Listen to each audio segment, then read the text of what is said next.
So there I am watching 3 police cruisers pull up to my house. Again. That's the 47th time this year my psycho neighbor Karin has called the cops on me. For what this time? Having the audacity to mow my lawn on a Saturday morning at 10 a.m. But this time is different. Because I've been documenting everything for 8 months, I've got a lawyer on speed dial, and I'm about to turn her own weapon against her in the most beautiful, legally devastating way possible. By the end of this story, Karin went from terrorizing an entire neighborhood to facing criminal charges and fleeing town in shame.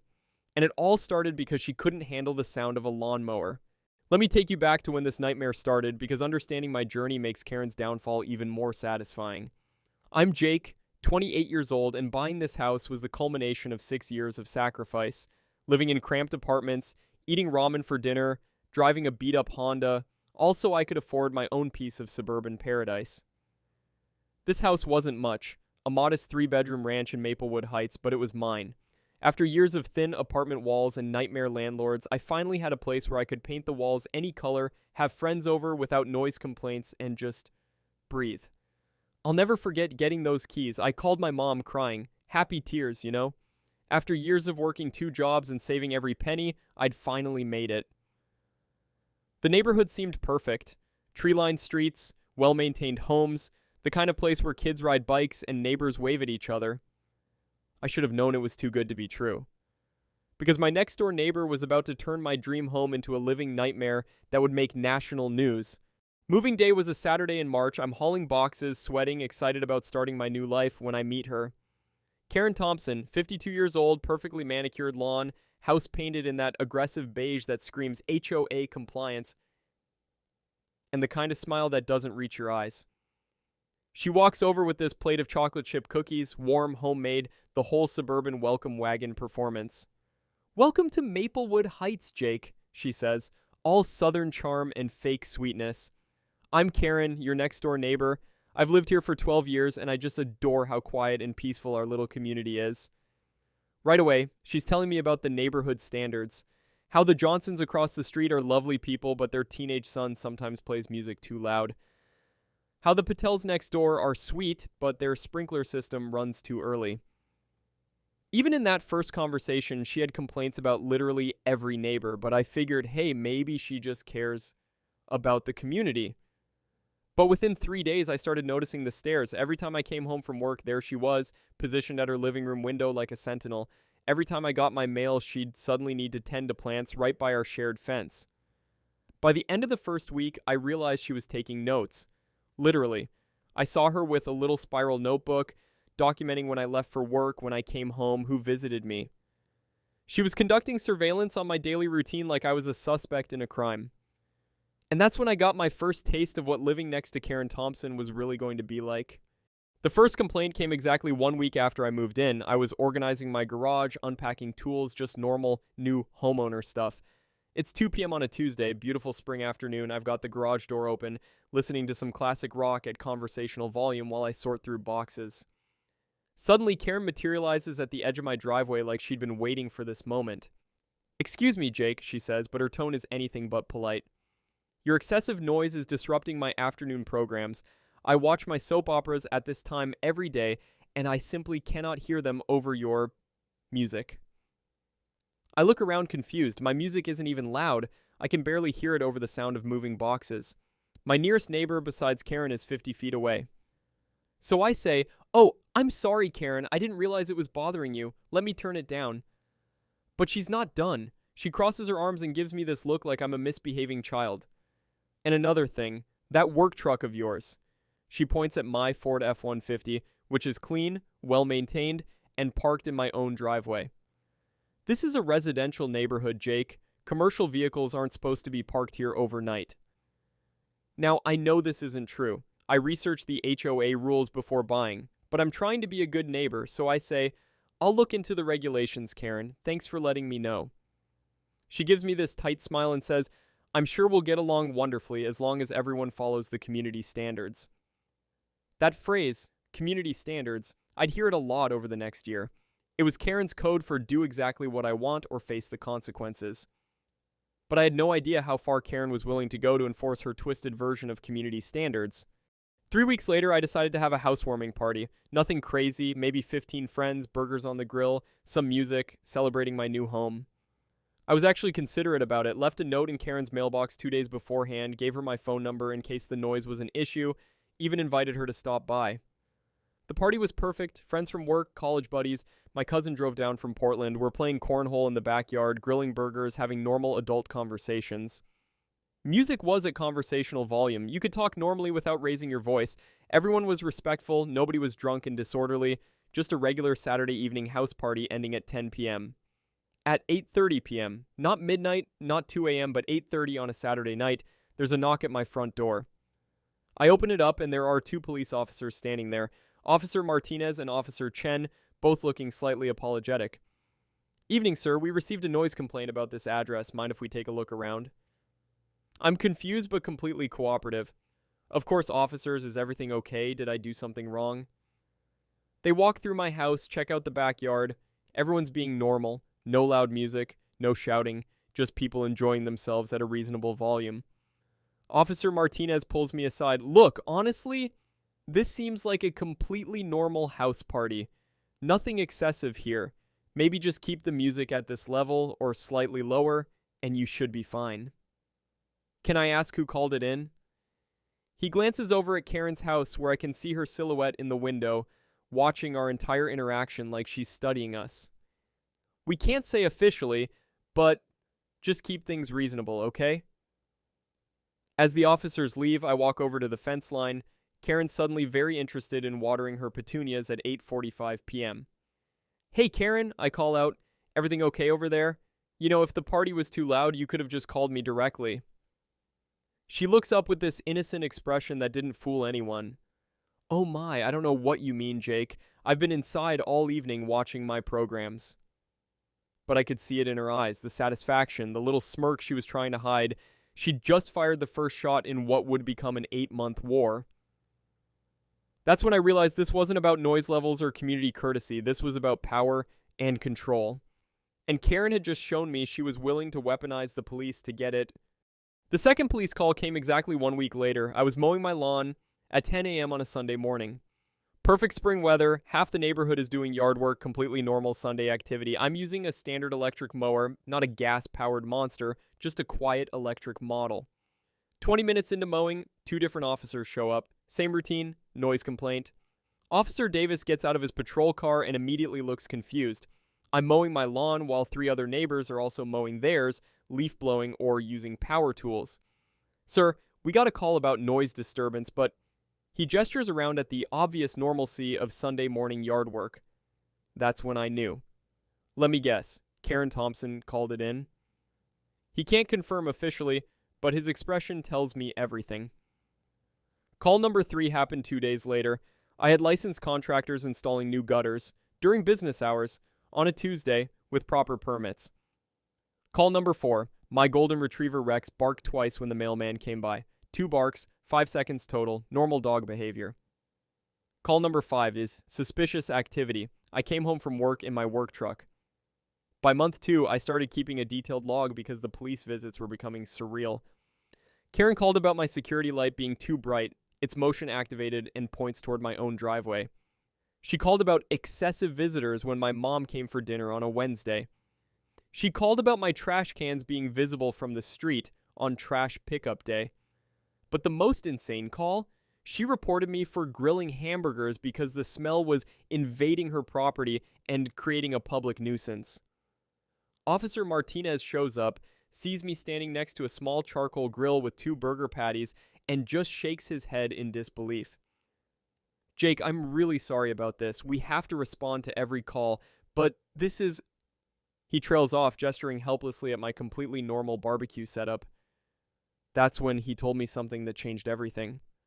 "Look, unofficially, we've had 47 calls about this address in 8 months. That's more than some apartment complexes generate in a year. The department is starting to notice." 47 calls. Karin had turned harassing me into her full-time hobby. But what I didn't know was that Karen's obsession with me was just the tip of the iceberg. She had been terrorizing the entire neighborhood for years. That night, I decided to do some investigating.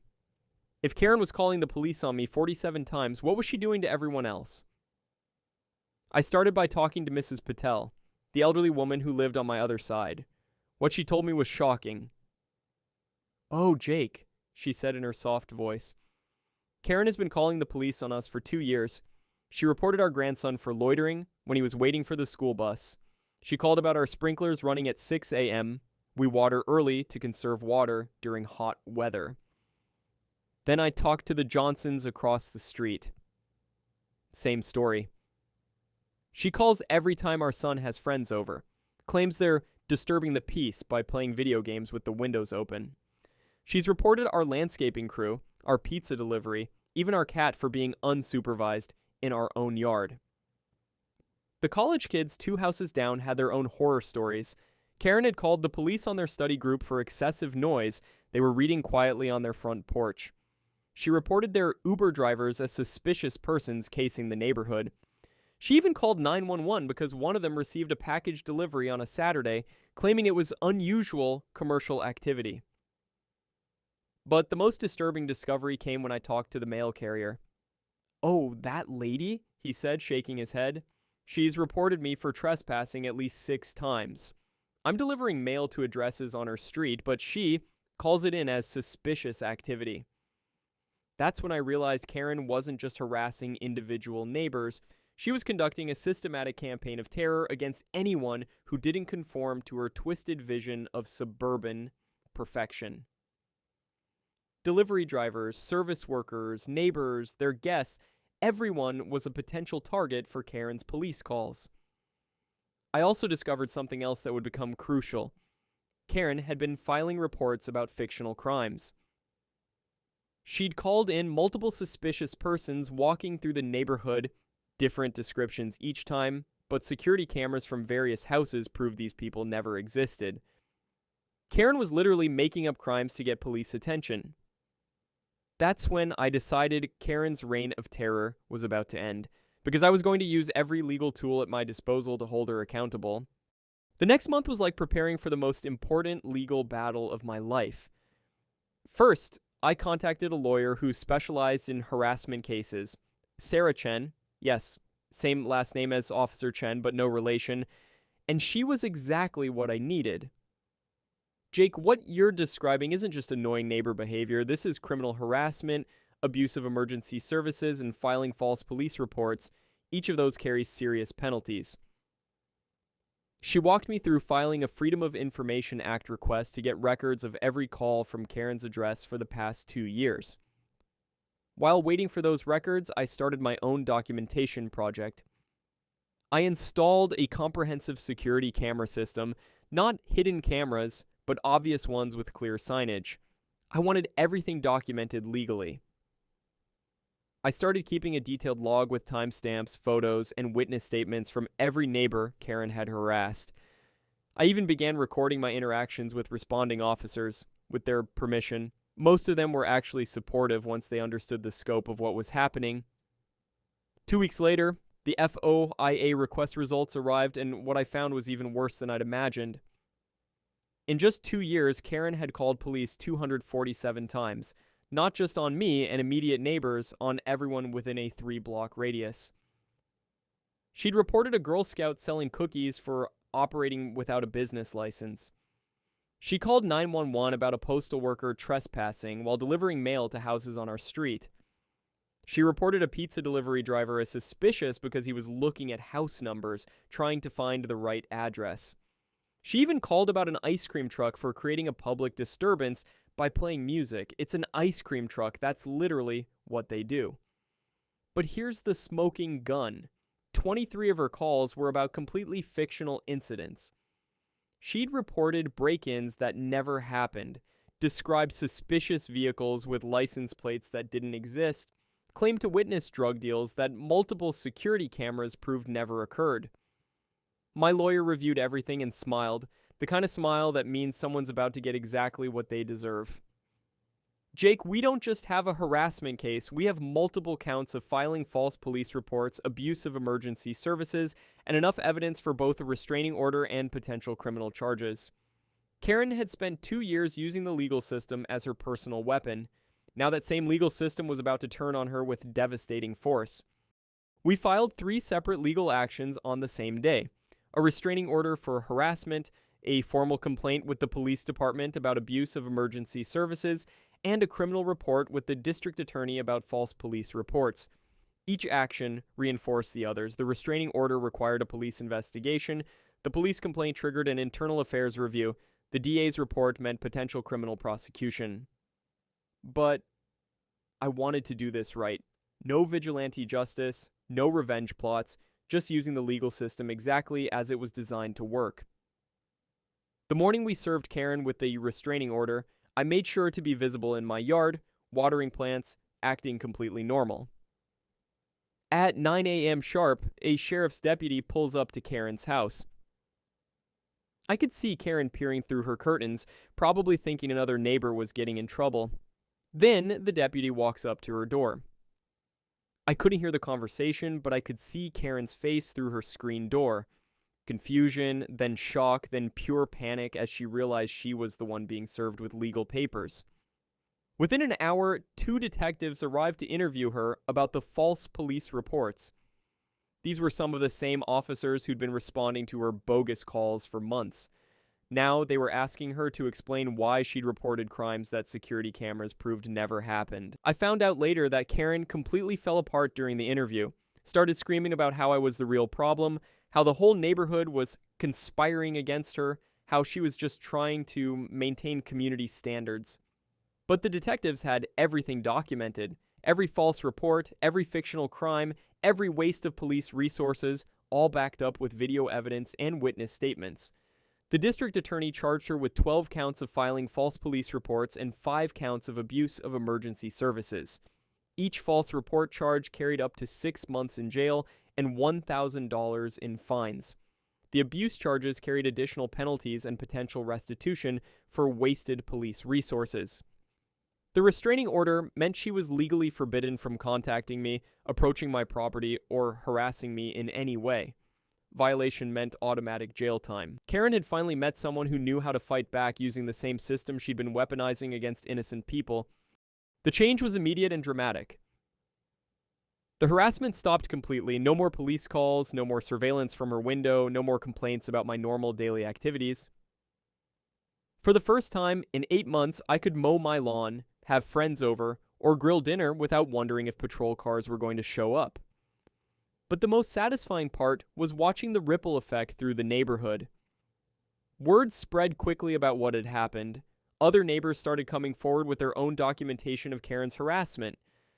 Mrs. Patel filed her own restraining order when she realized she had legal options. The Johnsons pressed trespassing charges after reviewing their security footage showing Karin on their property. Even the college kids filed a formal harassment complaint with the police. Officer Martinez told me the police department was actually grateful. They estimated that Karin's false reports had wasted over 300 hours of police time and cost taxpayers thousands of dollars in unnecessary emergency responses. The department started using Karin's case as a training example for other officers dealing with chronic false reporters. But Karin wasn't done causing drama. The restraining order only applied to me. She could still legally harass other neighbors. That's when she made her biggest mistake yet. 2 weeks after being charged with false reporting, Karin called 911 to report that I was violating the restraining order by mowing my lawn. The problem? The restraining order forbade her from contacting me, not the other way around. By calling the police about me, she was the one violating the court order. When officers arrived and explained this to Karin, she had a complete meltdown in her front yard, screaming, crying, demanding they arrest me for harassment because I was living normally in my own house. That public breakdown was the beginning of the end for Karin's time in our neighborhood. Karin's public meltdown was recorded by multiple neighbors and went viral on social media. Within 24 hours, the video of her screaming at police officers in her bathrobe had been shared thousands of times with captions like "Karin finally meets consequences." The court violation resulted in Karin spending 3 days in jail, her first time ever being arrested. But the legal consequences were just the beginning. Word spread throughout the community about what Karin had been doing. Other neighborhoods started coming forward with their own stories. Turns out, Karin had been harassing people at her previous address too. It was part of why she'd moved to our street. Local news picked up the story. Suburban woman charged with 17 false police reports became a cautionary tale about abusing emergency services. 6 months later, Karin's house went up for sale. By then, she'd been convicted on multiple charges, ordered to pay thousands in fines and restitution, and was facing a civil lawsuit from the city for wasted emergency resources. She moved 3 states away, presumably to terrorize some new unsuspecting neighborhood. The for sale sign in her yard was the most beautiful sight I'd ever seen. Karin had spent 2 years trying to drive me out of my dream home. Instead, she'd driven herself right out of town. Today, our neighborhood is peaceful again. Kids play in the streets, neighbors actually talk to each other, and police cars only show up for real emergencies. The lesson here goes beyond dealing with nightmare neighbors. It's about documentation, knowing your rights, and understanding that bullies only stop when they face real consequences. Karin thought she was untouchable because she was just calling police. She never considered that wasting emergency resources and filing false reports are serious crimes. If someone is harassing you, document everything. Build your case methodically, find allies in your community, and remember, the legal system that bullies try to use against you can also be your greatest protection. Sometimes, the best revenge isn't getting even. It's letting someone's own actions destroy them while you build a better life. Have you ever dealt with a neighbor from hell? How did you handle it? Let me know in the comments. And if you enjoyed watching justice catch up with someone who definitely earned it, subscribe for more stories where karma actually gets served.